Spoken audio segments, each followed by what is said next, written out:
আমার স্নেহের ছাত্রবৃন্দ, ইসলামী ছাত্র শিবিরের দায়িত্বশীল বৃন্দ, তাহলে আমরা হাদিসটা থেকে যে ঘটনাটা জানলাম, এই ঘটনাটা আমাদের জন্য শিক্ষণীয়। কি বলো তোমরা? 5 মিনিটের ভিতরে আরেকটা হাদিস তোমাদেরকে বলি। এই হাদিসটাও এসেছে বুখারী শরীফ থেকে। কোন জায়গা থেকে এসেছে?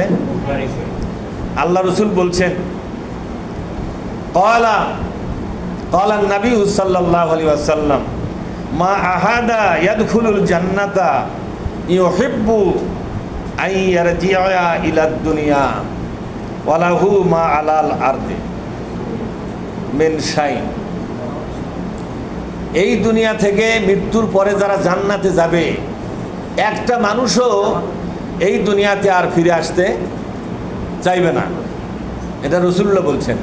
আমাদের নবী নাম কি? মুহাম্মদুর রাসূলুল্লাহ, জানেন সাল্লাল্লাহু আলাইহি ওয়াসাল্লাম। তিনি বলছেন, এই পৃথিবী থেকে যারা জান্নাতে যাবে মরণের পরে, জান্নাত থেকে এই দুনিয়াতে আর ফিরে আসতে চাইবে না। তোমরা যদি জান্নাতে যাও, জান্নাত এত বিশাল নিয়ামতে পরিপূর্ণ, এত বিশাল সুযোগ সুবিধা, এত নিয়ামতের সাম্রাজ্য, এগুলো দেখে, এগুলো ভোগ করে এই পচা দুনিয়াতে আর কেউ আসতে চাইবে না। এই দুনিয়ার একটা দৃষ্টান্ত দিয়েছে, জানো সেটা কি? হাফেজ ইবনুল কাইয়িম, ইসলামের একজন স্কলার, তিনি বলেছেন, একটা লোক স্বপ্নে দেখে মোগলাই পরোটা খাচ্ছে। কি খাচ্ছে? স্বপ্নে খায় না মানুষ মোগলাই পরোটা? মনে করে আদম থেকে বড় একটা হোটেলে ঘাঁটি দিয়ে মোগলাই পরোটা খাচ্ছে। চেতন পায়া দেখে ছোট বাচ্চার যে গু মাখা খেতাটা রাখেনি, ওই ন্যাকড়া, সে ন্যাকড়া তুলে ওই গু হচ্ছে ঘাঁটি, এটা চালাচ্ছে। আমার কথা বুঝতে পারছেন? তখন হাফিজুল কাইয়িম বলেন, এই ন্যাকড়া আর এই পায়খানা, এটা হলো দুনিয়া। এই দুনিয়াটা আখিরাতের কাছে ন্যাকড়া ছাড়া আর কিছুই নয়। আল্লাহ রাসূল বলছেন যে যখন একদল জান্নাতে যাবে, যাওয়ার পরে জান্নাতের নিয়ামত, জান্নাতের সম্পদ, জান্নাতের সৌন্দর্য, জান্নাতের সুযোগ সুবিধা, ভোগ বিলাস, এগুলো দেখে সে আত্মহারা হয়ে যাবে। হুরগিলে মান থাকবে, বন্ধু বান্ধব থাকবে, বিশাল সাম্রাজ্যের মালিক হবে সে। এটা দেখার পর সেই দুনিয়াতে আর আসতে চাইবে না। শুধুমাত্র ইল্লা শাহিদ, শুধু ইসলামের জন্য জীবন দিয়ে গেছে যারা, অর্থাৎ ইসলামে আন্দোলন করতে করতে ইসলামের দুশমনের হাতে যাদের জীবন গেল, এদেরকে কি বলা হয় বলো তো? শহীদ। এরা ইয়াতামান্না আন ইয়ারজিআ ইলা দুনিয়া, তারা এই দুনিয়াতে আবার ফিরে আসতে চাইবে এবং তারা বলবে, ফায়াক্তালু আশারা মাররাতিন লিমা ইয়ারা মিনাল কারামা।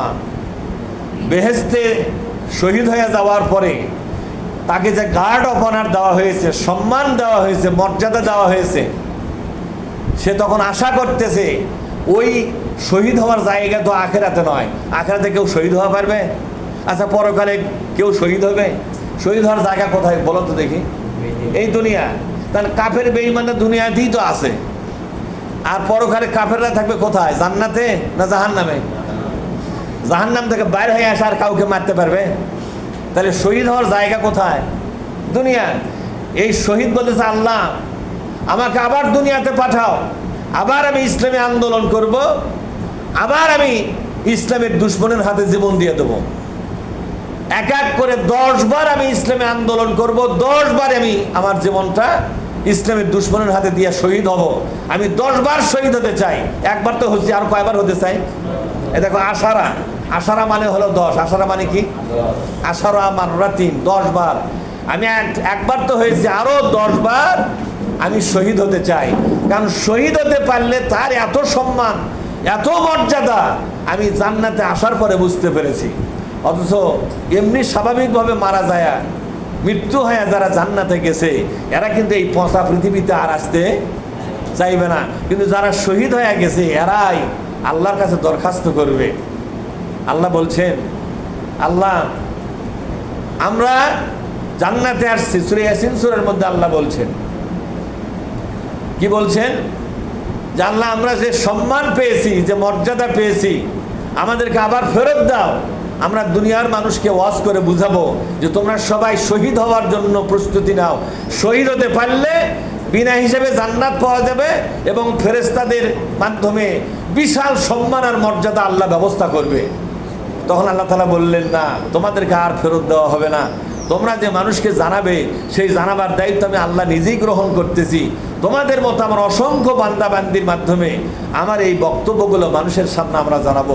জান্নাত থেকে তোমাদেরকে ফিরে যায় জানানো লাগবে না। আজকে তোমরা যারা ইসলামী আন্দোলন করতেছো, ইসলামী আন্দোলনের সাথী হয়েছো, সঙ্গী হয়েছো, ইসলামী আন্দোলনের চাইতে মর্যাদাপূর্ণ ইবাদত এই পৃথিবীতে আর নাই।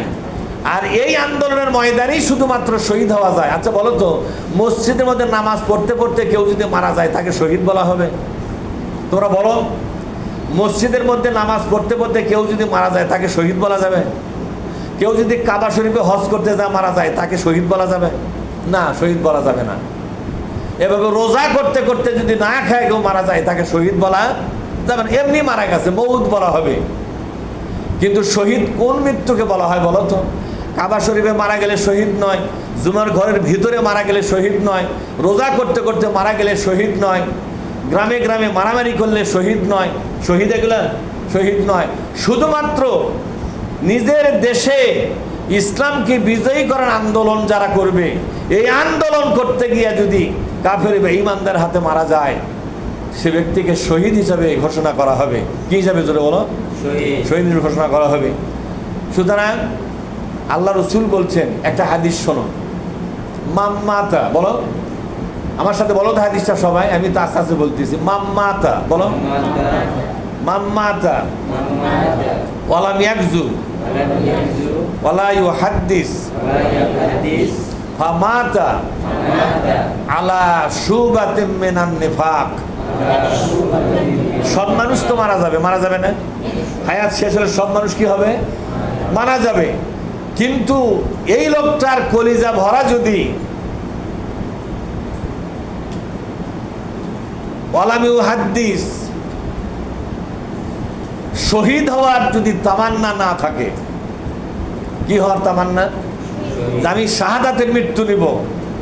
ইসলামী আন্দোলনের ময়দানেই শুধু শহীদ হওয়া যায়, অন্য কোনো ময়দানে শহীদ হওয়ার কোনো সুযোগ নাই।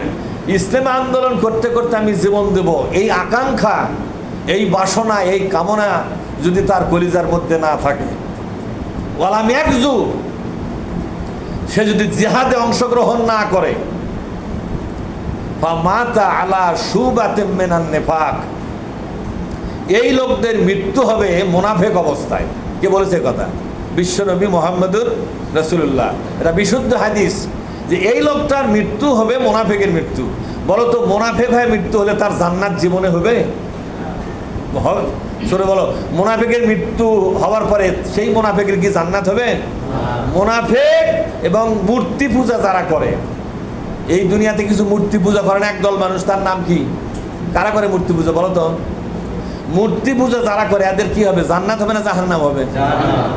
আল্লাহ তাআলা বলছে, মুসলমানদের মধ্যে যারা মারা যাচ্ছে কিন্তু শহীদ হওয়ার কোনো আকাঙ্ক্ষা মনের মধ্যে নাই এবং জিহাদে অংশগ্রহণও করে না, এদের মরণ হবে মুনাফিক অবস্থায়। এবং এই মুনাফিক আর মূর্তি পূজক যারা, এরা জাহান্নামের একই জায়গায় বসবাস করবে। নাউজুবিল্লাহ বলো। এরা জাহান্নামে একই অবস্থা বসবাস করবে। সেজন্য কোরআনের বিশুদ্ধ দাওয়াত হলো তোমাদের প্রতি, আমরা সবাই ইমানদার হয়ে মরতে চাই, কি বলো? নাকি মুনাফিক হয়ে? ছোট বাচ্চারা বলো, আমরা কি ইমানদার হয়ে মরতে চাই না মুনাফিক হয়ে মরতে চাই? তো ইমানদার হয়ে যদি মরতে চাই তাহলে দুইটা জিনিস আমাদের অন্তরে লালন করতে হবে। একটু হাত আলোক করে দেখাও তো কয়টা জিনিস, সবাই সবাই হাত আলোক করে দেখাও কয়টা। একটা বলবে, একটা লোক এমটা বাবা। এক নম্বর হচ্ছে শহীদ হওয়ার আকাঙ্ক্ষা কলিজায় রাখতে হবে। এক নম্বর কি? আকাঙ্ক্ষা রাখতে হবে। আর দুই নম্বর কি? ইসলামী আন্দোলনে যোগদান করতে হবে, জিহাদে যোগদান করতে হবে।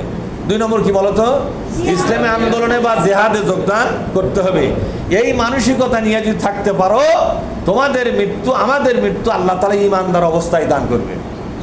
মুনাফিকের মৃত্যুর মতো অভিশপ্ত মৃত্যু আমাদের হবে না। মুনাফিকের মরণ হলো অভিশপ্ত মরণ। বলো, মুনাফিকের মরণ হলো কি মরণ? অভিশপ্ত মরণ। তার মুসলমান হয় মুনাফিক হয়ে মরে গেলে তো জাহান্নামেই যাওয়া লাগবে, লাভ তো হলো না।